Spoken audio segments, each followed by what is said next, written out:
Hello, it's Nicole Hartley Bradford and the Radical Honesty Project, Tuesday, July 16th. It's 11:05, so 5 minutes after the time that I committed to opening these calls, and I don't know what happened. My Zoom room suddenly disappeared. I had seen it, and then I went to go to the bathroom and came back, and it was gone. And I feel scared that you will think I'm being dishonest. And I also don't want to explain it or justify or spend any more time on it. I also, as last week, am having a day where I've already been in 2 calls and done a lot today, and I haven't eaten anything, and uh, I'm not ready for what happens after this space. And so yeah, it's like I'm at a crossroads, and do I continue the call, or do I change my mind about having it?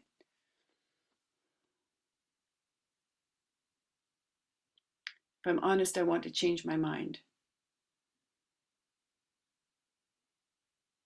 Yeah, I changed my mind. I won't continue today further. Now I feel sad about that. I feel sad because I want to make time for this. I want to make time for radical honesty as a as a project, as a bigger than me project, because I could leave this Zoom room and keep doing my own radical honesty, experimenting. And yeah, I changed my mind back again. I'm going to keep the recording going, and I don't know how this will go. And I feel glad about that. I feel glad because I don't have to know how it goes. I don't have to get it right. I don't have to be impressive. I don't have to prove anything to you, to anyone who would be watching this ever. And I just, I'm so turned on about radical honesty.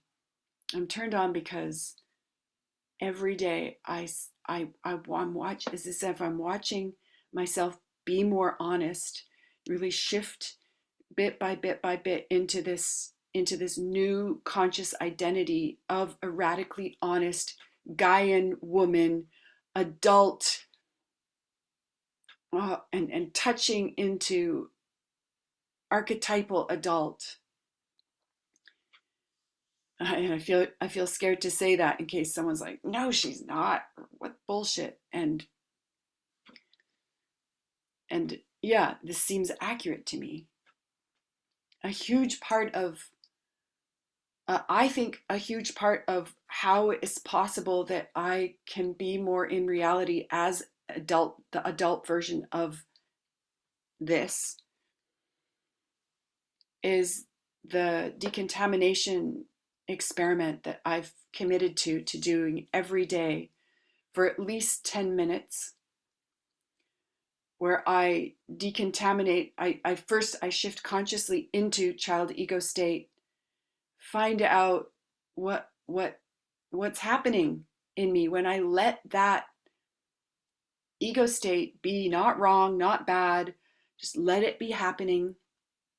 I end up giving a lot of completion loops because I go in adult and into the ego state, and I give completion loops, and it's as if I'm talking to a child, the child version of myself that I slide into, that I want that part to grow up. And I also want to decontaminate that part out of my adult ego state. So this is the combination of what I'm trying right now, is slide into it, go back into adult ego state, give completion loops, and then let that be. And then when there's nothing else, and I say, is there anything else? Maybe I've talked about it in this space before, I can't remember. And then I use my energetic fingers to pull the the energy, that energetic kind of overlay of my child ego state on my parent adult ego state, pull that out and hold it there. And then I've been going to the parent version of that. So shifting into parent ego state and back. Is there anything else? And what I discovered is there's all these parent voices. So I've been blasting the voices with my voice blaster until there's nothing, again, nothing. Is there anything else? No. And then energetically pulling that out. And then the gremlin. And it's like I really let my gremlin, and my gremlin sometimes has more parent voices for me to blast.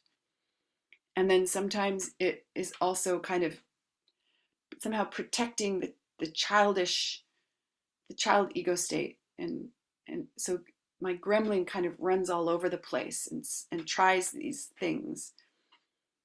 And to keep adult while my gremlin does all of this, I also sometimes discover new jobs for my gremlin. I didn't discover any today. And then demon ego state. And this is where I really let, and what my demon has lately is just all this superiority stuff. And so again, some of it is also parent voices, like you are superior, just bang. And sometimes layers of it, you are superior, bang. You're not superior, bang. And then it's just this adult ego state where here I am in this room right now, noticing, and I'm coming into more and more into reality. I have been seduced into reality, and the honesty is so key. I was before this call, I was in a call with the legendary Jacqueline O'Neill, who made an offer to help with websites. And I made my own website something like 4 or 5 years ago now. Yeah, 4 years ago. And it has been evolving and I've been changing it. And I got to a part where it's like, okay, I can't evolve it anymore on my own. I don't know how to do this. And so when Jacqueline made this offer, I said, I want to be like a first experiment for her to be coaching or to be accompanying people as they evolve their websites to match who they have evolved into. Whoa, that is so what it is. It's not a coach, it's accompanying in this. She has built inner structure about how to create websites. And I have just got a little bit of inner structure about it from having built my website and evolved it. But to really kind of take a quantum leap or a bigger step into how I want it to be is this catch up. And she's able to kind of like share her inner structure, share how this goes in this world of website building. And though it was scary because there was a lot of resistance, I likened it to my gremlin putting his hand to stop me from danger as if we're about to be in a car accident. My gremlin's like, no, stay, like keep you safe. And it was like a physical pressure in my chest as if something was holding me back. And then even this kind of bide time, like waste time so that nothing can happen, so that this kind of representation of myself digitally would match who I have become, and even maybe be a little ahead of who I think I have become. And it was a space where I was, being, it required my radical honesty. Jacqueline and I were looking at colors and fonts and like, what do I really want? What do I love? What isn't it? And to be really on her team, to be on my team, so that I could be saying, that's not it. Try this. That's not it. Try that. Or and I when I say that so clearly now, I admit I didn't say it so clearly in the call. And there's still this way I'm scared to be like assertive and audacious and arrogant, in case it hurts, in case it like does something in the relational space where I lose Jacqueline. And my mind next goes to an example of another space I was in yesterday where the one of the people in the space was hooked and defending themselves and saying I feel scared and going in a loop a bit and I was honestly I was so with them and I said some things and they didn't work to empower the person to unhook themselves and and so I proposed closing the space, closing the call, and like this kind of conscious losing them. Like go into your own space, let what happened kind of integrate or settle or let work on it yourself for a while with the purpose to empower them to become unhooked and to discover next steps for themselves to become ever more unhookable. And I don't yet know how it went for them. And there's this fear that I lost them. And this, it's not even a fear that I've lost them forever, like wholly forever. It's more a fear that there might be a part of them that's scared to show up with me next time we encounter each other or for the next while, or like that their gremlin might be using uh, their stories of what happened in the space to to block authentic relating between us in our relational space. And feel joy because I'm not thinking of any of it as wrong or bad, except a little bit where there's this still this what could I have done, what this like internal feedback coaching is like it didn't work, what else might have worked. And there's like there's a part of my box working that yeah there's something I feel angry about it. It's yeah, I feel angry about this kind of constant program that's running in the background that is you you could have done it differently, you could have done it differently, you could have done it differently, and it's taking up space. It's like this machine that's constantly going and it yeah it's just like I want to use that machine when I want to use it and not have it going when I don't want it going, in order to free up the I don't know the bandwidth, the process space, the I don't know the what is it, RAM or ROM or whatever of my saltwater computer. Just mental body, stop. Gremlin, stop.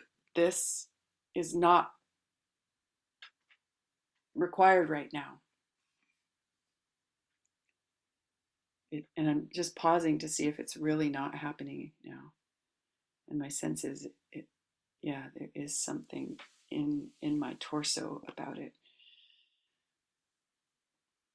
Yeah, it's like you have to figure it out.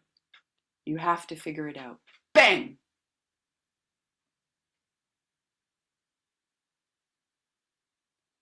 Yeah, and there's this gentle voice. I don't want to figure it out right now.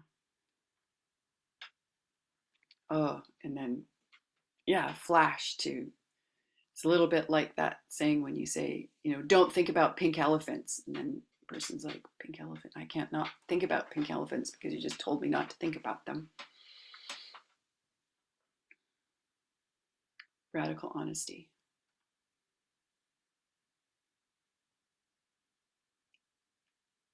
There's so many layers, so many things, so many impulses, which ones to go with and which ones to kind of let die, like nip in the bud, let grow. It's like a, a film on fast. And somehow I want to be in actual timing. I'm reminded of how sometimes when I'm listening to messages or watching videos, I put it on 1.5 or 2 times speed to get the information of what's in the in the message or the recording. And sometimes I can choose a speed where it's like at the speed that I'm going. And if I put it to normal speed, it's like slow. It's slower than me. So I'm not matching the pace and timing of that person, but I can match the speed of the recording to match the pace and timing of my energetic body in the here and now. And and then there's a way that my box, my gremlin, goes at timing that's not the timing of my authentic adult, my being, the archetypal version of my archetypal body.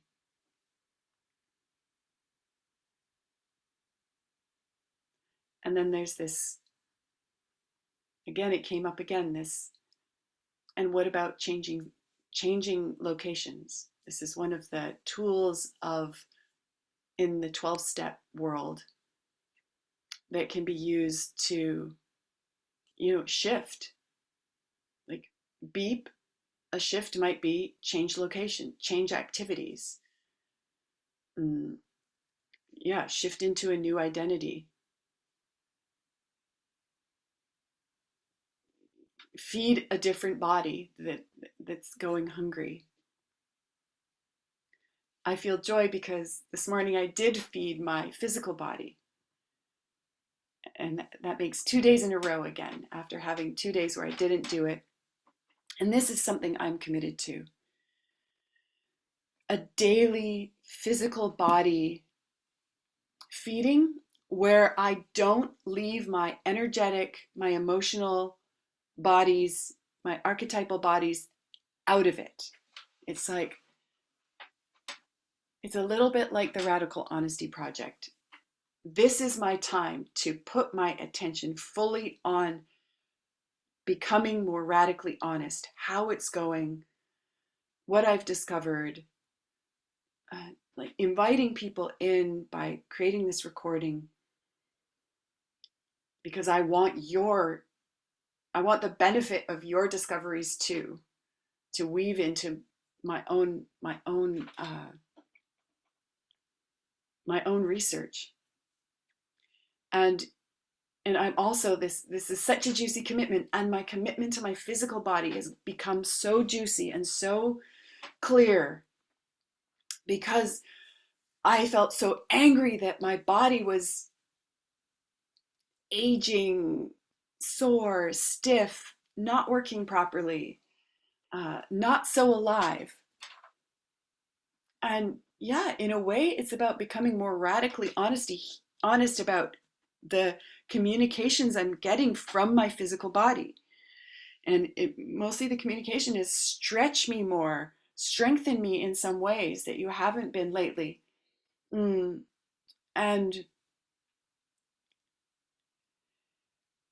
oh, I just saw a message from Devin that says there's going to be an ETB in California in September. Joy.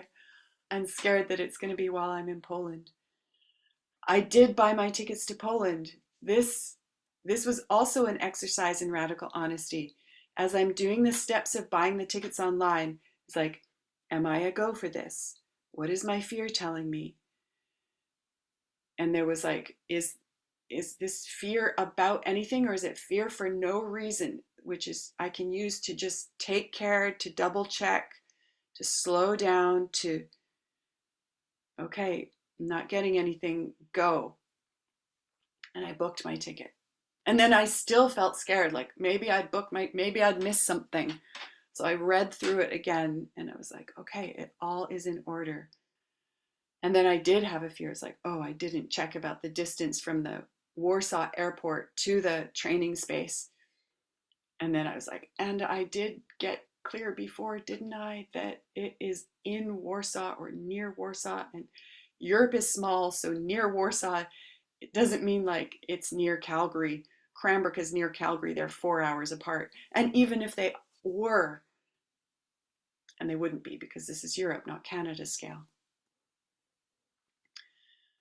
So yes, this radical honesty about what's going on inside me as I interface with reality outside of me, the reality happening in digital reality, the reality happening in person, full material, here and now reality. And so this a new project has grown out of, again, the necessity for to back up my commitment to my physical body, to create 5 spaces a week with 5 different, maybe sometimes the same people who have, again, this inner structure that they've built through becoming a yoga teacher, becoming a dance facilitator, becoming a personal trainer, becoming a, I don't know, a bodybuilder, becoming a calisthenics kind of expert, which actually I would say I am. I've been, yeah, I've been finding moves and finding series of moves that work for the whole body, or at least enough of the body so that you've got this whole kind of body workout by the end, since I was 10 years old.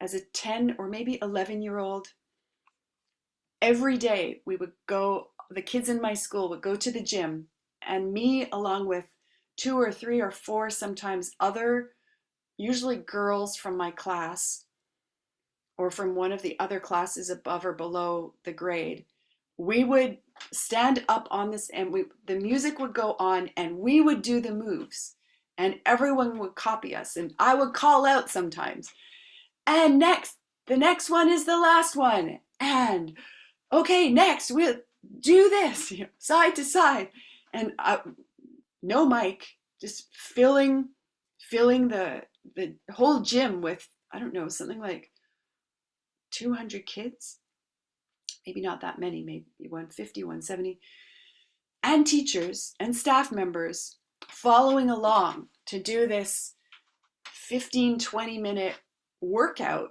that, yeah, and this is what I want to do. I want to be on a digital stage with with with sometimes me, sometimes others, leading a workout and including the other bodies, so that it's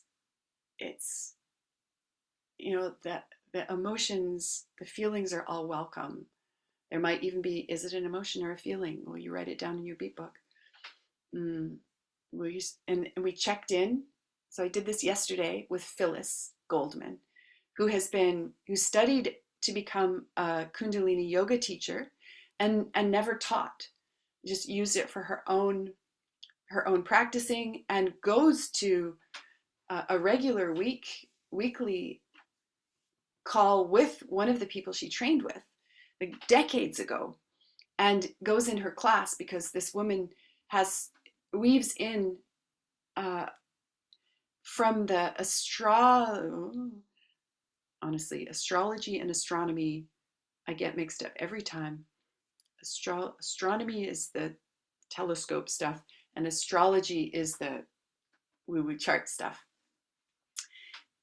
the Kundalini yoga teacher that Phyllis goes into class with once a week weaves in what she's discovered about the astrology, the world of astrology, and the possibilities that come from studying the stars. And I I I feel joy that I am not holding this honesty back, which is that I am interested in that. Mm, I've spoken to many people who think that astrology is bullshit, and yet when I have ever looked at the astrology of how it is right now or how it was last week, and I'm just floored because it's accurate to me. And I'll sometimes read some of the other sun signs, and I'll be like, wow, that just wasn't happening for me at all. That wasn't happening. And more, the ones that were, was like, oh, this could be my horoscope. And later on, when I finally said to someone who said, can I do your chart? I said, yeah, go ahead. I found out that there are sun signs that, if I read them, will typically be relevant to me.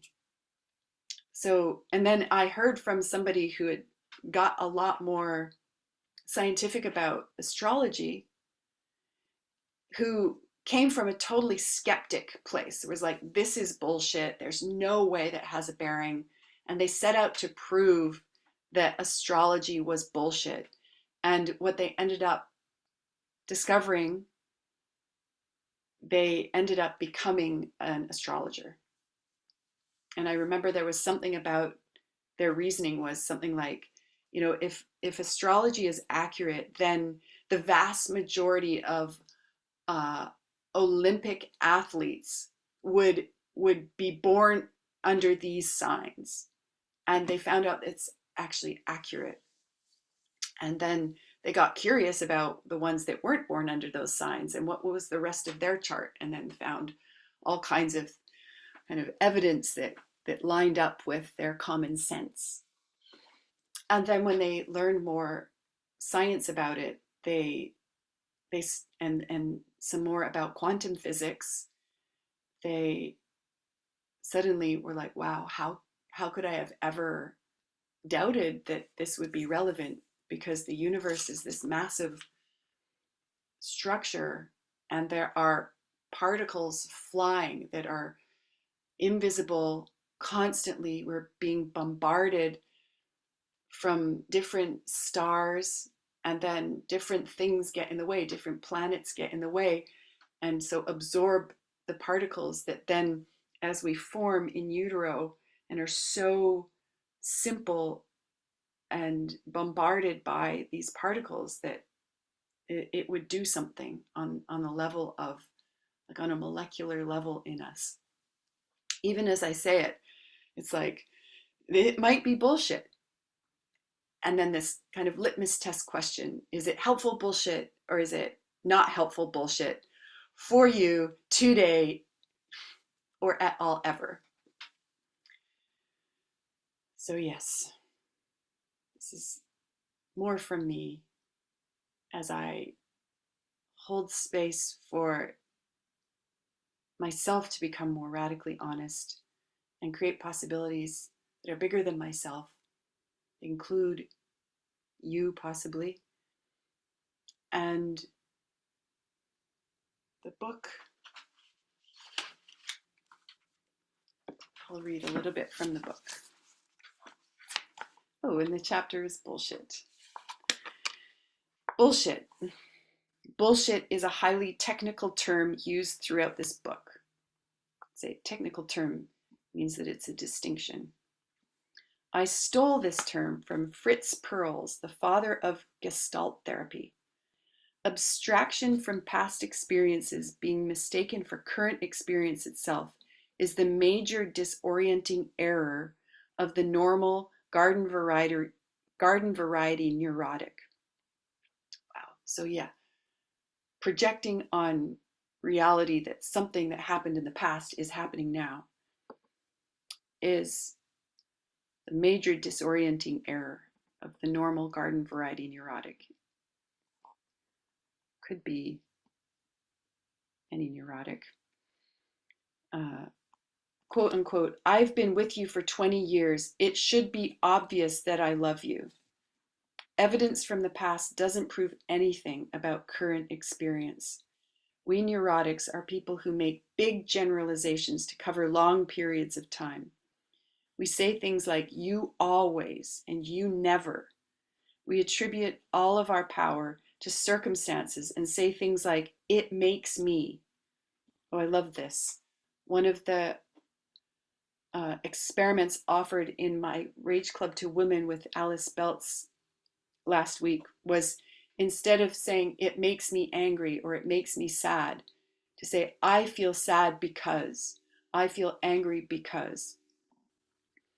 When we say these things, we usually have no idea we are living in an imaginary world of our own creation. Fritz Perls actually made 3 technical distinctions for poisonous assignment of value: chicken shit, bullshit, and elephant shit. Chicken shit is a normal greeting that doesn't mean what it says, as in, hello, how are you? Fine, how are you? Bullshit is normal conversation in which people are simply whiling away the time with meaningless abstractions and generalizations. I would call that brain candy mining, mind candy mining. I'm doing a little bit of that here. Elephant shit is any discussion of Gestalt theory or radical honesty. Doing that here. I use words that have shit in them to give a pejorative evaluation of evaluations themselves. I want people at least to consider the possibility that their most valuable values may not be so valuable. I want people to question their own certainty. As Nietzsche said, no doubt, certainty is what drives one insane. My gremlin loves that. It is certain that certainty is what drives one insane. So for simplicity's sake, I will use bullshit as the generic root word for all value assigned abstraction or summations of remembered experiences. Bullshit is any abstraction from experience your mind makes and assigns value to. You don't love me, or those people are angry, or this is ugly, or beautiful, or good, or bad, or important, etc. All are interpretations of reality. In possibility management, we would say these are stories. Bullshit is a sales pitch for an interpretation of reality that comes with any interpretation of reality. All interpretation of reality are bullshit. Freedom is not being dominated by your own bullshit. We believe our interpretations of reality intensely, and we want other people to join us in our interpretations to make us feel secure. We believe our interpretations are reality, and if we can get enough votes, we will prove it. Wow, so this is the elephant shit part of this space, this project, is that I believe that learning how to be more radically honest and having other people join me to do this research makes me more secure. And I believe that if people do join me, I will be more secure. And yet, what will it change about reality if people join me or not? It'll be more fun for me. Wait, what if that is absolute bullshit? What if I can have as much fun doing it on my own with nobody here with me, with nobody ever watching the videos? And right away my mind's like, but 8 people watched before, so they'll watch again. So you're safe. You can say this. You can believe this, that it's possible to have so much fun.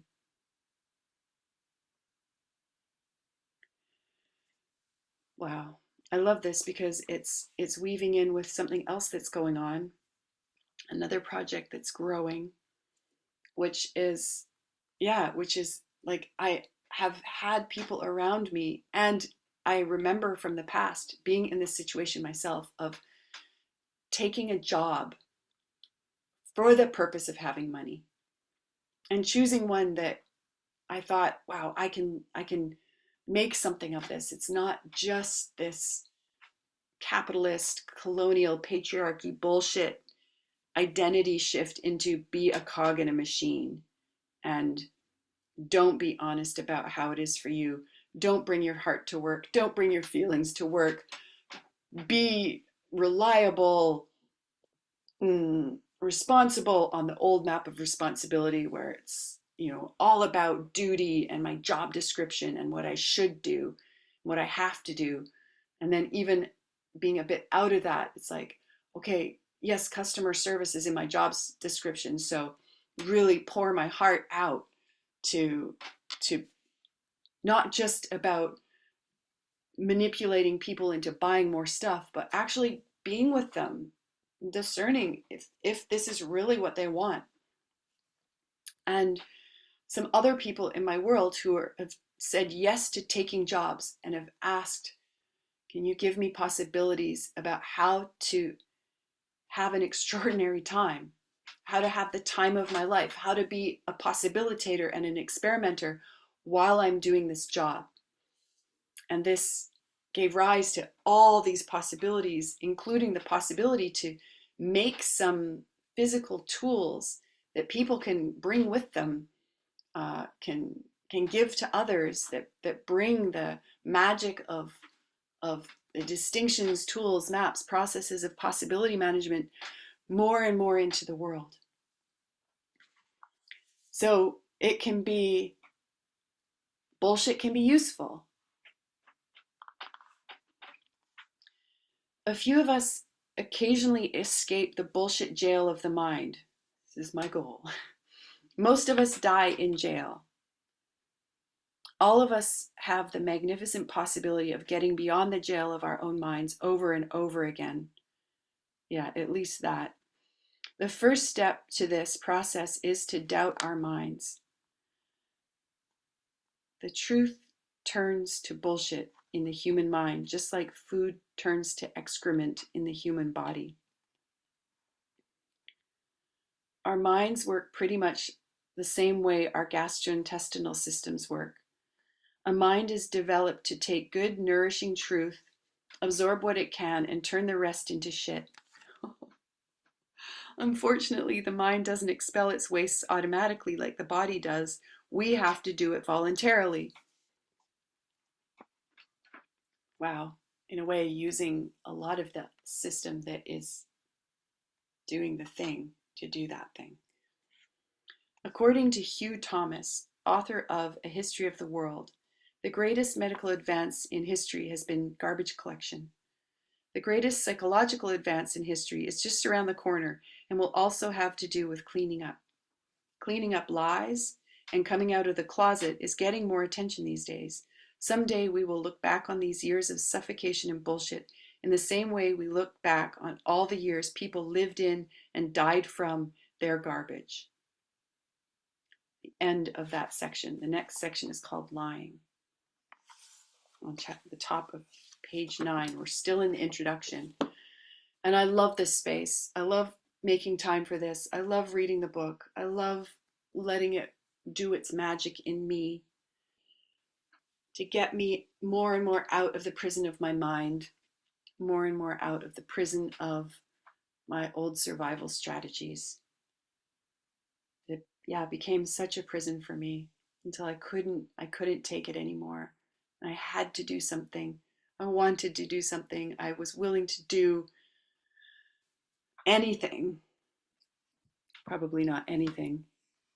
Anything that seemed likely to make a real difference. And that is when I started studying and using possibility management. When the whole world was going to shit, maybe it was written in the stars, maybe it was inevitable. In any case, I'm going to close there, give myself 15 more minutes till my next call, which is about a 4 feelings megaspace where we will people who have been holding space for 3 and each of the 4 feelings will converge, and then there will be breakout rooms where each person will get to do all 4 of the feelings in a different order and reconverge, share our gold, converge again, diverge again into breakout rooms to do the next feeling. And there will always be an option of the 4 unless nobody wants to go in that. And we'll just do 3 or 2 or 1. And yeah, honestly, if you want to be part of any of these projects that I've talked about today, including the Radical Honesty Project, the Possibility Stuff Project, the Exercise All the Bodies Project, and what was the last one I just was talking about? The 333 Mega Feeling Space Project. Be in touch. I would love to hear from you. I would so honestly love to be bothered by you reaching out and telling me what you want. Amen and alleluia.